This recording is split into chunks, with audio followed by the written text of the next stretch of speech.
Ini kekacauan koordinasi beginian sebetulnya bukan baru sekarang. Kalau kita ingat sejak dari periode awal, setiap sidang kabinet kita dapat bocoran kan, bahwa menteri saling senggol menyenggol kaki di bawah meja ketika presiden memimpin, karena seolah mereka tahu presiden ini nggak bisa ambil kesimpulan. Dan begitu selesai rapat, sama-sama saling melongok, siapa mesti ngomong ya, apa yang diputusin ya.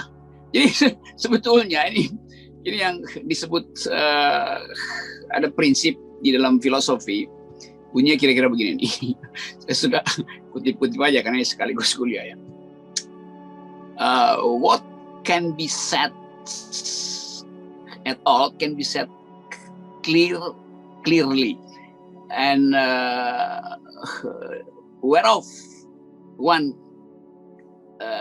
cannot say, one must be silent. Jadi kira-kira prinsipnya begitu. Kalau saya gampangkan, kalau orang bisa ucapkan sesuatu, dia pasti bisa ucapkan dengan jelas. Kalau dia nggak tahu apa-apa, mending dia diam gitu. Kira-kira itu saya kutip dari siapa namanya itu, Ludwig Wittgenstein, ahli bahasa, filosofi bahasa. Nah itu yang terjadi di kita sekarang, nggak tahu apa-apa tapi mau ngomong, akibatnya meraba-raba kan. Jadi kelihatan betul bahwa seluruh kebijakan kabinet itu sebetulnya nggak pernah ada notulasinya. Kalau ada notulasi dan ada keputusan, kan setelah sidang kabinet presiden mesti tunjuk yang boleh omong ini ya. Ini dia kan biasanya dia langsung berbalik aja masuk kamar, lalu menterinya kalang kabut mau ngomong apa. Jadi ini dipimpin oleh seseorang yang nggak tahu sebetulnya persoalan. Nah karena itu orang mulai anggap wah Mujahir yang salah atau Pramono yang benar segala macam. Enggak, semuanya itu ngambil inisiatif karena presidennya nggak bikin keputusan. Nanti sebetulnya kalau saya bayangin Pak Pram, teman baik saya, dia pakai sorbannya si siapa oknum itu tuh. Supaya terlihat bahwa ada dua orang yang tampil, yang pakai sorban dan yang pakai otak gitu kan. Pramono kan otaknya bagus kan. Jadi kita lihat sebetulnya banyak orang di istana yang mau tampil supaya Pak Jokowi tahu mereka lagi berfungsi. Padahal sebetulnya semakin banyak yang tampil semakin kacau. Jadi memang Pramono adalah orang yang mengerti isi, bahkan kunci-kunci rahasia di istana. Saya kira Pram yang paling paham tuh. Karena dia yang mampu untuk bikin relasi politik dan ya, pengalaman politik Pram itu luar biasa. Jadi saya paham kalau akhirnya Pram yang ngomong itu supaya semua diam ya. Ini keadaan kita begitu. Dalam keadaan pandemi COVID yang berantakan beginian, thereof one must be silent. Begitu sebetulnya. Nah ini keadaan yang ya, tapi kita sudah duga dari awal ini pasti begini terus. Dan Pak Jokowi karena dia bingung apa yang telah diputuskan, dia ambil inisiatif sendiri itu mondar-mandir jalanin fungsi RT RW itu, yaitu bagi-bagi sembako dan obat. Yang seharusnya dia yang putuskan sesuatu seorang, ini dia bikin sendiri. Nanti bisa Pramono bilang ya Pak Jokowi keluar dari keputusan karena nggak ada keputusan sidang kabinet bahwa Jokowi mesti bagi-bagi obat. Dia adalah pemimpin itu tinggal di tempat lakukan koordinasi. Akibat dia jalan-jalan ya bawahannya juga bingung apa yang mesti diucapin.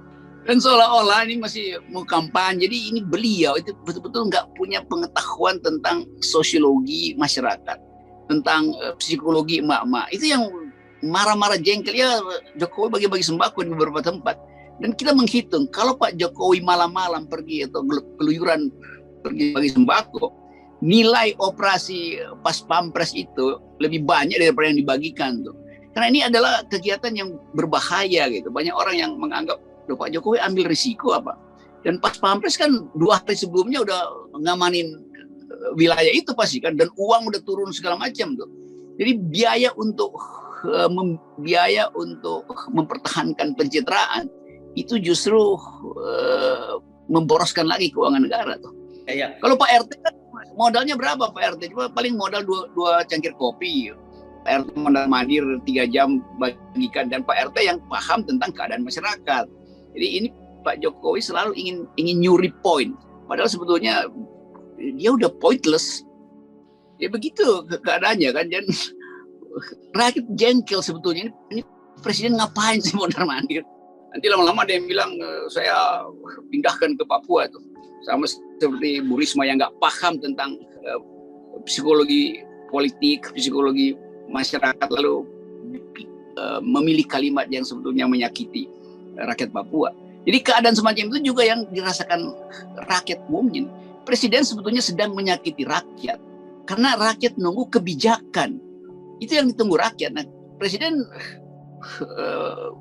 penuhi tuntutan rakyat itu dengan tampil bawa kamera, bawa pas pampres yang pasti menghabiskan uang.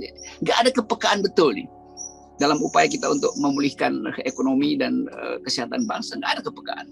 Dan kita udah berkali-kali menganalisis bahwa akhirnya yang kita sebut presiden itu sebetulnya dia tidak memimpin itu karena nggak ada ide. Apakah dia berkuasa? Dia juga tidak berkuasa karena di sekitar dia itu orang bikin string, bikin benang-benang untuk ngatur dia sebetulnya secara halus itu. Udah Pak Jokowi pergi aja belusukan segala macam, dan orang tahu bahwa dia akan diledek. Jadi sebetulnya ada semacam konspirasi aneh di istana yang memang menginginkan supaya presiden itu buat kesalahan terus-menerus karena memang dia tidak mungkin untuk diminta untuk memimpin. Jadi udah dirumuskan, mungkin oligarki udah ketemu dengan 2-3 partai yang potensial untuk narik diri dari istana. Ini yang sedang berlangsung sebetulnya. Jadi saya melihat nasib dari bangsa ini adalah dipimpin oleh orang yang tidak bisa memimpin, juga tidak bisa berkuasa. Kalau dia berkuasa, mestinya seluruh perintahnya didengar oleh kabinet kan. Ada yang bilang, ya udahlah, silakan aja presiden ngomong, kita nyari vaksin, minta divaksinasi di Amerika sambil hahaha dengan alasan nyari investasi. Jadi dia tidak berkuasa sekaligus tidak memimpin. Lalu presiden apa? Dia memang menang pemilu, itu doang. Menang pemilu tapi tidak kuasa, tidak memimpin. Iya. Kan gila. Kalau ilmu psikologi udah bilang kan, ini orang ini juga mengalami ODGJ. Pasti dia mengalami gangguan jiwa tuh. Karena dia nggak pegang kontrol tuh. Padahal dia tahu bahwa setiap saat bakal ada keresahan sosial baru tuh. Dia tidak tahu apa sebetulnya yang terjadi di belakang ruang rapat istana itu tuh. Bahwa para menteri saling WA untuk saling menilai ini gimana pemimpin kita ya. Tapi memang keadaan kita ada di dalam situasi pandemi, energi untuk memaksakan perubahan juga seringkali terhalang. Tetapi kalau kita lihat di bawah itu keinginan untuk mendorong perubahan itu udah nggak bisa ditahan lagi. Jadi saya menganggap Pak, di sekitar Jokowi elitnya lagi bikin kalkulasi nih. Loloskan perubahan sosial secara cepat atau menunggu menunggu kedunguan demi kedunguan dibuat oleh kebijakan presiden kan. Jadi semua ini berawal dari memilih seseorang yang dalam kapasitas kurang. Gitu. Jadi bukan kita tidak menjelekkan Pak Jokowi, memang dia kapasitasnya kurang. Jadi mau diapain gitu kan? Basir mau bantu juga udah nggak bisa. Nah, mungkin sekali PDIP yang lagi berpikir, oke, beliau sudah selesai. Karena itu kita pelan-pelan susun perubahan secara konstitusional. Nah, pikiran itu juga yang kita sebagai analis mulai bikin kalkulasi. Kenapa ada reaksi publik yang besar-besaran di daerah itu? Apa ada semacam pengerahan untuk delegitimasi? Ya, kita nggak tahu tuh. Apa namanya kalau kata kue sera-sera. Ya. Memang kita tidak punya kompetensi untuk menilai itu, tapi kita bisa baca beberapa gejala bahwa beliau sebetulnya cemas. Kalau kita perlu istilah, ya kecemasan itu manusiawi itu. Karena beliau mesti mikirin ekonomi dan pandemi. Tetapi dalam ilmu psikologi itu tetap mesti dianggap sebagai ada namanya GAD, General Anxiety Disorder. Ini kita pakai bahasa ilmiah deh. Jadi disorder kecemasan yang agak umum, semua orang mengalami itu. Sri Mulyani mengalami gangguan jiwa agak ringan juga tuh. Semua menteri sebetulnya mengalami gangguan jiwa agak ringan. Karena nggak mungkin dalam situasi semacam ini orang itu kesehatan jiwanya itu normal. Tidak mungkin itu. Secara teoritis setiap ketidakmampuan untuk membayangkan masa depan di mana harapan itu hilang, maka orang mengalami kecemasan. Nah, kecemasan itu adalah gangguan jiwa yang minor. Nah, itu kira-kira. Tapi yang paling jelas adalah gangguan jabatan. Nah, itu istilah bagus juga tuh, teralienasi. Artinya ada kesadaran palsu di dalam dirinya. Itu namanya alienasi, artinya dia membayangkan sesuatu yang dia nggak mengerti, tapi tetap dia anggap bahwa itulah wilayah paling comfort zone dia. Jadi Pak Jokowi balik lagi pada tadi wilayah betul. Yang ya. Apa namanya, comfort zone dia tadi itu, karena dianggap bahwa ini adalah satu proses kampanye yang panjang. Jadi presiden masih anggap bahwa dari 2014 sampai 2024 itu adalah masa kampanye, karena itu bahasanya dan gesturnya nggak berubah. Jadi beliau masih mengingat terus apa yang diajarkan pada dia 2014 itu oleh penasihat-penasihatnya. Begini Pak cara melambaikan tangan, begini Pak cara menyapa rakyat. Jadi dia ada di situ di dalam kenikmatan palsu itu. Ya, bagus betul sebetulnya dalam upaya untuk merawat batin dia supaya tidak terpengaruh dengan isu. Tapi justru dengan cara itu orang menganggap dia tidak paham bahwa ada selain comfort zone-nya ada wilayah yang dangerous. Jadi zona yang berbahaya justru yang tidak dipahami oleh Pak Jokowi. Jadi sudah kita mungkin tiba pada satu kesimpulan bahwa ini bangsa memang harus dibersihkan seluruhnya, dan pembersihan itu yang sedang berlangsung. Jadi mereka yang menganggap Pak Jokowi tetap melayani rakyat itu sebetulnya juga masuk dalam gagal jiwa tuh. Jadi orang-orang di sekitar Jokowi juga yang mengalami gagal jiwa atau nggak punya jiwa lagi tuh, sehingga membiarkan Pak Jokowi seolah hidup dalam kepompong comfort zone-nya sendiri itu. Dan ini sesuatu yang yang membahayakan, karena setelah kepompong itu mau jadi kupu-kupu, dia lihat hutannya udah nggak ada tuh. Udah Oke. Ini orang-orang yang sebetulnya nggak punya harapan, tapi berharap pada orang yang nggak punya harapan lagi kan. Jadi kita mau terangkan itu sebagai dalam istilah yang lebih tepat itu fatalistik gitu. Jadi udahlah, orang yang udah fatalistik ya udah, dia penciumannya itu walaupun nggak kena COVID udah hilang, dia nggak bisa lagi mencium nilai-nilai etis dari kekuasaan, kemampuan dia untuk menganalisis gejala kecil udah nggak ada. Jadi udah fatalistik aja.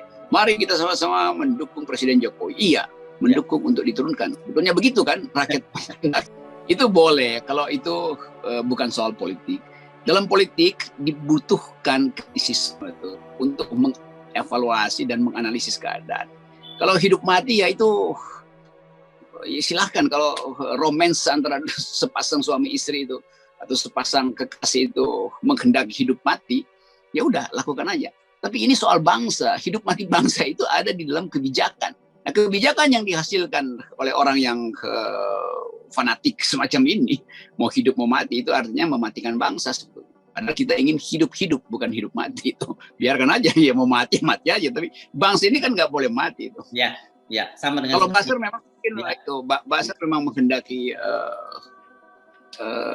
keinginan untuk bunuh diri ada, tapi nggak mampu juga. Jadi bayangkan, Basar harusnya bunuh diri kan, melihat keadaan yang buruk. Tapi untuk bunuh diri pun dia nggak mampu. Jadi memang udah fatal. Betul, mungkin 1 detik setelah kita tutup pembicaraan pagi ini, tuh WA grup di antara kabinet mulai lagi tuh. Kapan ya kita lakukan konsolidasi untuk mengakhiri kabinet? Itu seperti yang sedang terjadi. Iya. Oke. Terima kasih, Bung Rogi.